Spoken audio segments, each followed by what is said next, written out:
Hello everyone, आज हम आपके साथ एक कॉन्सेप्ट का डिस्कशन करेंगे और ये कॉन्सेप्ट जो है वो आपका रिकरिंग नंबर का है।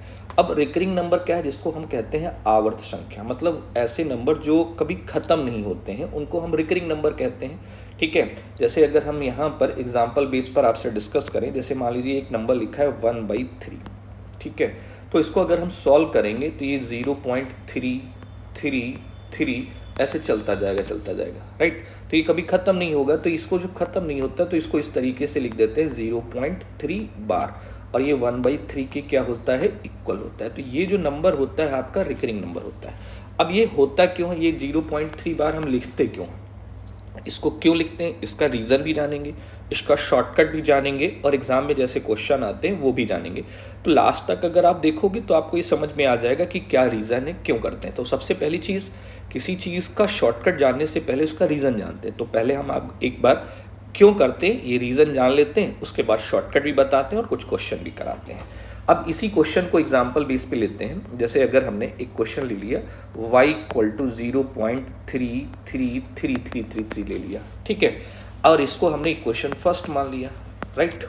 ठीक, अब अगर इसको हम सॉल्व करेंगे तो सिंपल सा चीज़ है, दोनों साइड में हम 10 से मल्टीप्लाई, अगर एक डेसिमल है तो एक के बाद जैसे यहाँ पे लगा है डेसिमल लग रहा है, जैसे 0.3 बार अगला केस है, तो यहाँ पर एक प्लेस के बाद बार, एक प्ले बार लगा है तो 10 से मल्टीप्लाई, 2 पे बार लगता तो 100 से, तो 10 से मल्टीप्लाई करेंगे तो 10y होगा, जैसे 10 से मल्टीप्लाई करेंगे तो ये 3.33333 ऐसे होता चला जाएगा, ये 2 हो गया।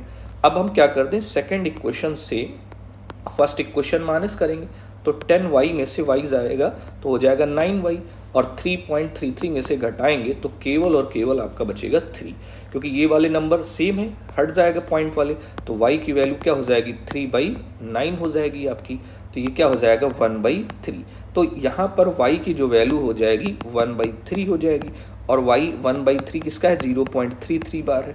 ठीक है, तो ये सिंपल सा चीज़ है, इसको अगर हम लिखते हैं तो ये 0.3 बार की जो वैल्यू होगी वो 1/3 निकल के आएगी। एग्जाम्पल बेस पे अगर आप चाहो तो एक एग्जाम्पल हम और समझा सकते हैं, लेकिन इससे पहले हम थोड़ा शॉर्टकट जान लेते हैं। कभी भी अगर ऐसे लिखा हो 0.p बार, तो यहाँ पर एक बार लगा हुआ है, तो यहाँ पर नॉर्मली हम इसको लिखेंगे क्या, p/9। बट अगर ये दूसरा इस तरीके से पॉइंट अगर हम कभी भी लिखते हैं, 0 पॉइंट लिखा हुआ है, PQ बार लिखा हुआ है, तो यहाँ पे 2 पे बार लगा है तो इसको लिखेंगे PQ अपॉन क्या हो जाएगा, 99 हो जाएगा। सिमिलरली अगर हम इस तरीके से अगर लिखा है 0.PQR लिखा हुआ है, तो इसको सॉल्व करेंगे तो लिखेंगे PQR अपॉन क्या लिख देंगे, 999 लिख देंगे। तो अब एक चीज़ आपको समझ में आ गया होगा कि अगर जितने पे बार लगा है उतने अपॉन में क्या आ जाएंगे, 9, तो ये क्या हो जाएगा, PQRS 999। अब यहाँ पर एक पांचवा नंबर में जो लिख रहा हूँ 0.PQRS जो भी है, PQSTM लिखा हुआ है और सब पे बार लगा दिया हमने। ठीक है, और इसका क्या आंसर आएगा कमेंट बॉक्स में रिप्लाई करें। ठीक, ये तो हो गया। अब इसका नेक्स्ट टाइप अगर हम देखें, ऐसे अगर कभी लिखा हो, लिखा है 0.PQ बार, अब देखिए एक पे बार लगा है और एक पर नहीं लगा है, तो ये पहले आप पूरा नंबर लिखेंगे, PQ हो गया, जिस पे बार नहीं लगा उसको माइनस कर देंगे, एक पे बार लगा 9, एक पे नहीं लगा, तो ये आपका आंसर हो जाएगा। फिर से समझिएगा, ये लिखा है 0.PQR बार, तो ये पूरा नंबर हो जाएगा PQR, जिस पे बार लगा नहीं है माइनस का P, 2 पे बार है तो 2 बार 9 और एक पे नहीं लगा तो ये हो जाएगा।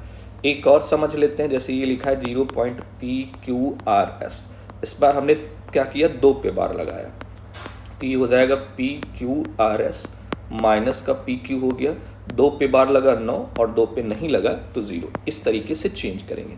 अगले क्वेश्चन का रिप्लाई PQRS है और 3 पे बार लगा के हमने दिया है, और इसका रिप्लाई आप कमेंट बॉक्स में करेंगे। अब हम इसको क्वेश्चन के फॉर्म में लेते हैं। जैसे अगर मान लीजिए कभी भी अगर आपके पास लिखा है 0.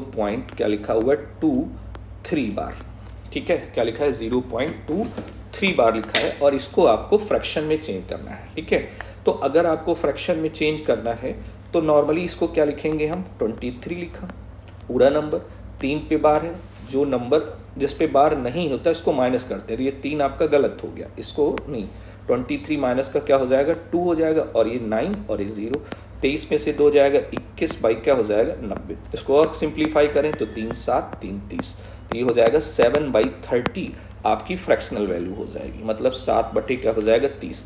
अगर आप इसको क्रॉस चेक करें कि अगर हम 7 को 30 से डिवाइड करेंगे तो फाइनली इसका आंसर आएगा 0.2333 ऐसे चलता जाएगा, तो शॉर्ट फॉर्म में 0.23 बार। तो ये आपका कॉन्सेप्ट होता है, मे बी आपको ये समझ में आया होगा। एक छोटा सा क्वेश्चन मैं आपको सॉल्व करता हूँ। जैसे ये लिखा है 3, ठीक है, ब्रैकेट में 0.22 बार लिखा है और 0.11 बार लिखा है। इसको अगर सॉल्व करना है तो नॉर्मली कैसे करेंगे, 3 हो गया, ये हो जाएगा 22/99 और ये हो जाएगा 11/99। सॉल्व करेंगे तो ये हो जाएगा 3 और 22 और 11 33 हो गया अपॉन 99।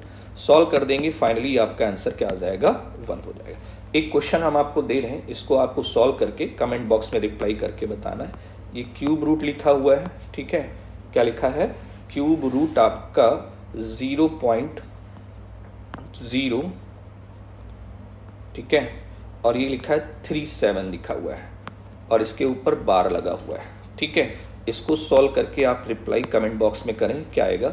और दूसरा आपका ये आपका दिया गया 0.4 बार को सॉल्व करना है, ठीक है, 4 बार को सॉल्व करना है और रिप्लाई करना है कि इन दोनों के आंसर क्या आएंगे। अगर आपको इनका कॉन्सेप्ट जानना है तो मुझे कमेंट बॉक्स में रिप्लाई करें, तो आपको इसकी लॉजिक भी हम आपको बताएंगे। अदरवाइज ये आपको कॉन्सेप्ट समझ में आया होगा, तो प्लीज़ अगर ये कॉन्सेप्ट आपको समझ में आए और ऐसे आगे कॉन्सेप्ट जानना है तो कमेंट बॉक्स में रिप्लाई करें, तो मैं आपको इसका अगला पार्ट भी आपके साथ डिस्कस करूँगा। मिलते हैं नेक्स्ट वीडियो में, तब तक के लिए thank you, bye bye, take care.